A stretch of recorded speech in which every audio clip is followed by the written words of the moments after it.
In this episode, we bid adieu to Halloween, and we take a look at some forgotten 80s monster toys. So, stick around.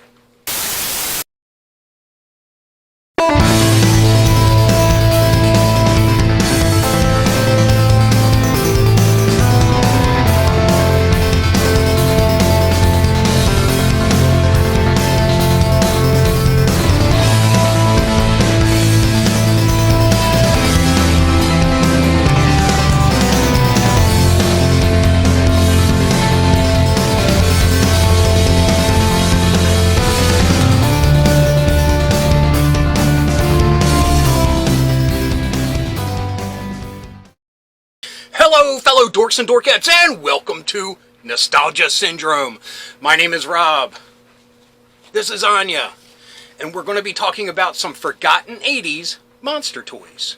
Earlier in the month, we talked about some forgotten 90s monster toys, but I thought, what better way to end the Halloween season by talking about forgotten 80s monster toys. Yes, it's been a wonderful Halloween season around the house, around the laundry room, and around the YouTube channel. I have had a tremendous amount of fun this month, and I hope you all had some fun too. Anyway, today is the 31st, so happy Halloween, and let's get to number one. Number one of our forgotten 80s monster toys are neither. I don't think it's forgotten because it's pretty darn popular, and it's definitely not from the 80s, because this is Remco's Mini Monsters, released in 1979. Now, the Mini Monsters were your 3 3/4 inch Universal Monster action figures. They had about as much posability as a Kenner Star Wars figure at the time. Head, arms, legs. Nothing special, but these figures were something special. They are super awesome, and they do justice to the Universal Monster franchise perfectly. There were 6 in total. You had everyone from Dracula, the creature from the Black Lagoon, Wolfman, the Phantom, Mummy, Frankenstein's monster, and they each had an alternate version that was glow-in-the-dark, so that's super awesome. Glow-in-the-dark stuff, it's timeless. I still think it's awesome. My kids, not so much, but I sure do. Anyway, this toy line spawned a playset and a carrying case that kind of doubled as a playset itself. Remco, yeah, they did a great job with the Universal Monsters, and they released many different versions and sizes of them. And we'll talk about all those in due time. But yeah, now we're talking about the Mini Monsters, which are awesome.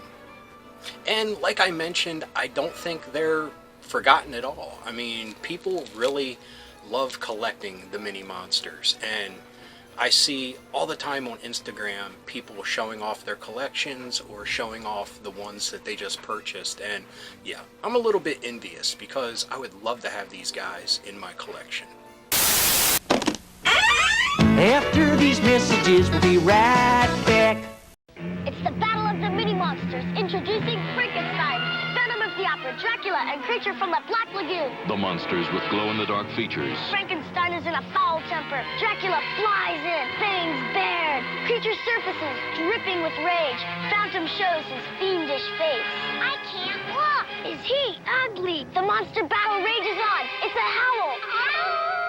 The monsters with glow-in-the-dark features, each sold separately from Remco.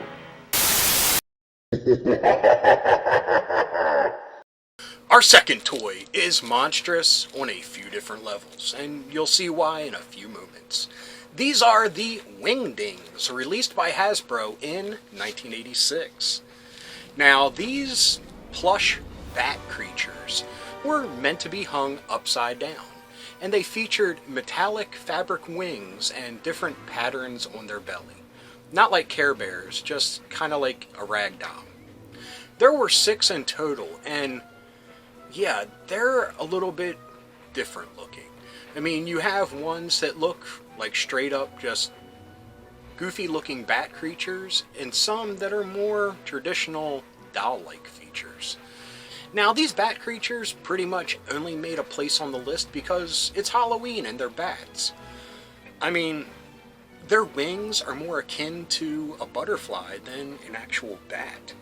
It'd be cool if they had, membranes and were a little bit more man-bat-like. But they're a little bit more on the goofy, cute side. I have no problem with that. But this being a monster list, I'm kind of stretching it a little bit by including them. Now, the packaging that they came in actually had them hanging upside down. I think that's kind of cool. I mean, it's a little bit different than your normal packaging, and it kind of shows off what they're all about.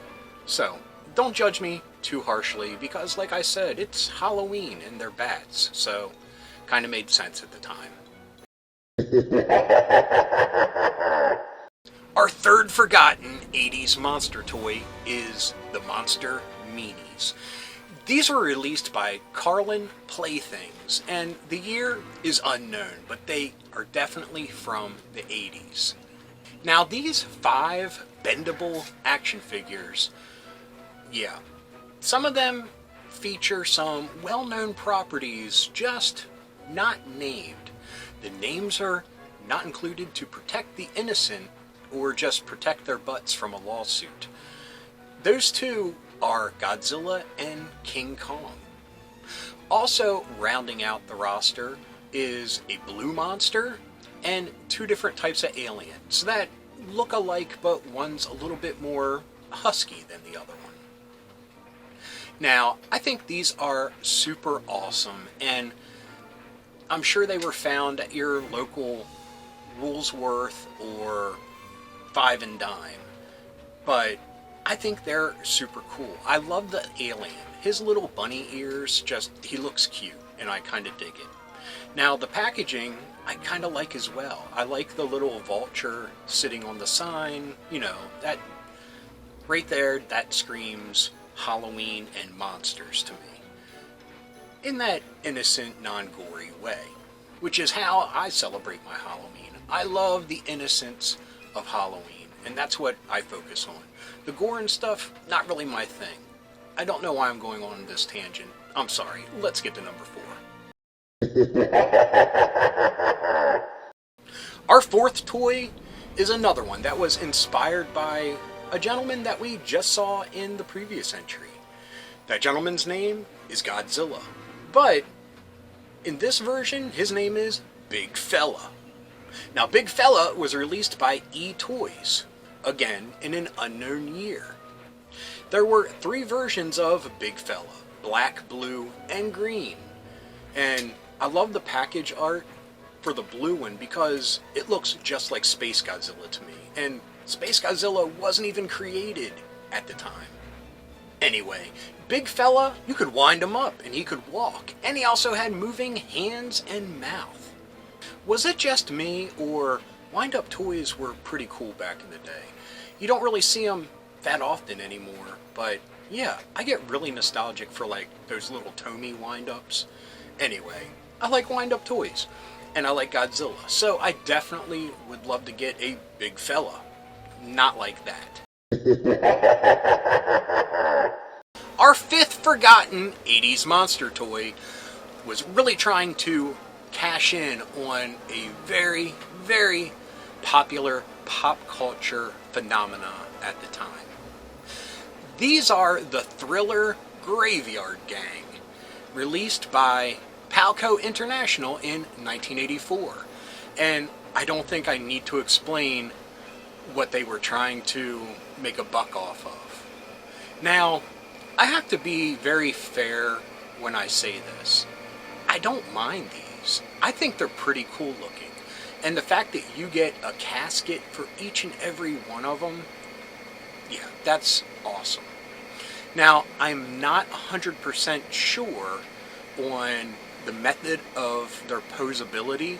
I believe they're bendy because some of the pictures I've seen, I don't see any joints, but they definitely can be moved and they definitely can stand on their own. There were 6 in total, and allow me to read their names. There was Cool Ghoul, Digger Doug, Freddy Funk, Howard the Howling Hound, which is a werewolf, so yeah, I instantly would buy that one if I could find it. Karen Corpse. I wonder if she asks for the manager. And Midnight Mike. And we all know who he is. Now, like I said, I'm being honest here, and I like these. I can tell you right now that these go for a silly amount of money out there on the market. And it just blows my mind when knockoff toys go for big money, because so many people just talk smack about them. I don't. I love them. I usually don't even use the word knockoff toys, but I only did this time to make my point. I usually like to say that they're homages or heavily inspired by an original source material. But anyway, I love these. And like I said, they go for big money. So unfortunately, Big Mike and the gang ain't coming home anytime soon. Okay folks, that was a look at 5 forgotten 80s monster toys.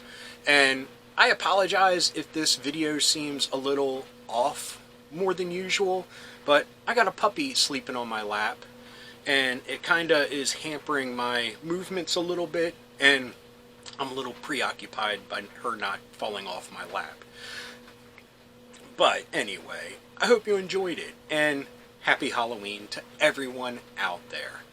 Like I said, I should be posting this on the 31st, so yeah, it's alive. Happy Halloween, and enjoy yourself. Go trick-or-treating, get some awesome candy, enjoy time with your family, and have fun. That's what it's all about, fun. But anyway, I hope you enjoyed it. If you did, please give me a thumbs up. If you got something to say, please leave a comment. I love reading them, and I love getting back to everyone. And if you're new around here and you enjoyed this or any of the episodes YouTube is recommending down here, please hit subscribe. And if you hit that little bell icon, you'll be notified whenever there's a new episode. So anyway, until next time, thanks for watching. Keep being rad and stay dorky.